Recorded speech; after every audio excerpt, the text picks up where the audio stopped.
안녕하세요.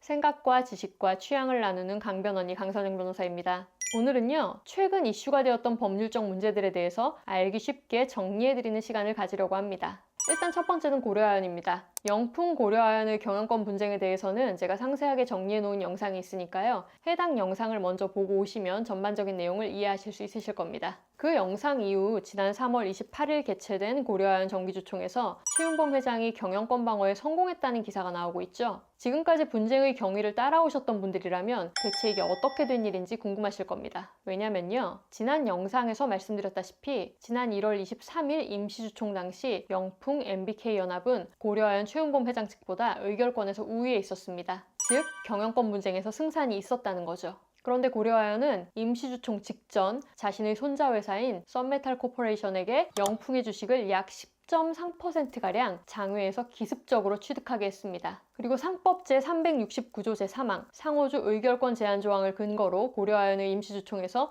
영풍이 가진 고려아연의 주식에 대한 의결권을 행사하지 못하게 막았어요. 그래서 영풍 MBK 측이 의결권을 일부만 행사할 수 있었고 최윤범 회장 측은 1차 경영권 방어에 성공했습니다. 문제는 영풍 측에서 상호주 조항을 근거로 의결권을 제한한 것이 위법하다고 주장하면서 법원에 1월 23일자 임시주총 결의 효력정지 가처분을 제기했고, 법원은 지난 3월 7일 고려아연이 영풍의 의결권을 제한한 것은 위법하다고 판단했다는 점입니다. 그 근거는 손자 회사인 썬메탈 코퍼레이션이 유한회사이기 때문인데요. 유한회사가 왜 문제인지는 지난 영상에 자세히 나와 있으니 궁금하신 분들은 참고하시고요. 어쨌든 영풍의 의결권 행사를 막으면 안 된다는 게 법원의 결정이었던 거죠. 그리고 의결권을 제한당하지 않고 가지고 있는 의결권 전체를 놓고 보면 영풍 MBK연합이 더 우위인 상황이었습니다. 그러면 이제 정기주총에서는 영풍이 고려아연의 주주로서 의결권을 모두 행사해서 최윤범 회장의 고려아연 경영권은 위태로워져야 하는 게 아닌가 싶었는데 또다시 방어에 성공했다니 이게 어떻게 된 일인가 싶은 거죠.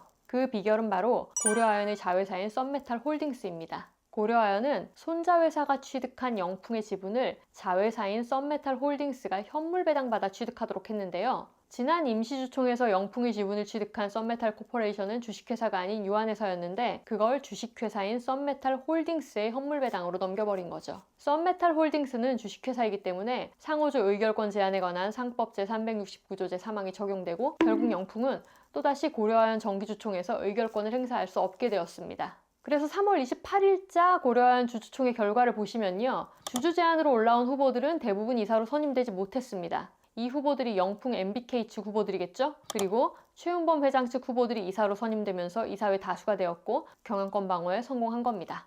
다음은 한화 에어로스페이스 유상증자입니다.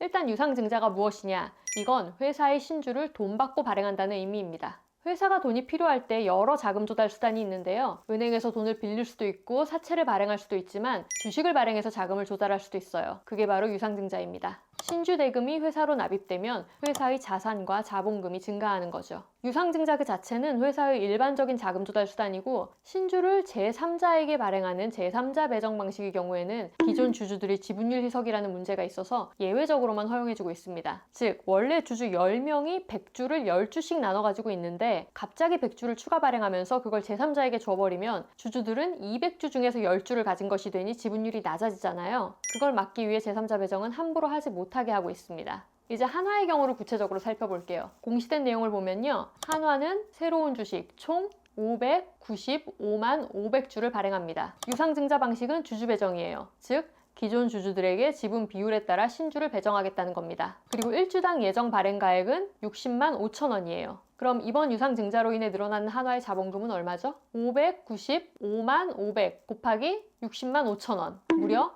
3조 6천억 5,250만 원입니다. 이 단위가 너무 커서 제가 제대로 읽지도 못하겠는데요. 회사는 당연히 유상증자를 할 수 있습니다. 게다가 주주 배정 방식이니 제3자 배정에 비해 지분율 희석 가능성도 낮아요. 그리고 한화 측은 이번 유증의 목적을 국내와 해외 방산과 조선산업 투자라고 밝혔습니다. 급변하는 국제정세에 대응하기 위해 현 시점에서 반드시 필요한 투자라는 것인데요. 관련 기사들에 의하면 증권가에서도 이러한 한화의 투자 결정 자체는 옳은 방향이라고 판단하는 것 같습니다.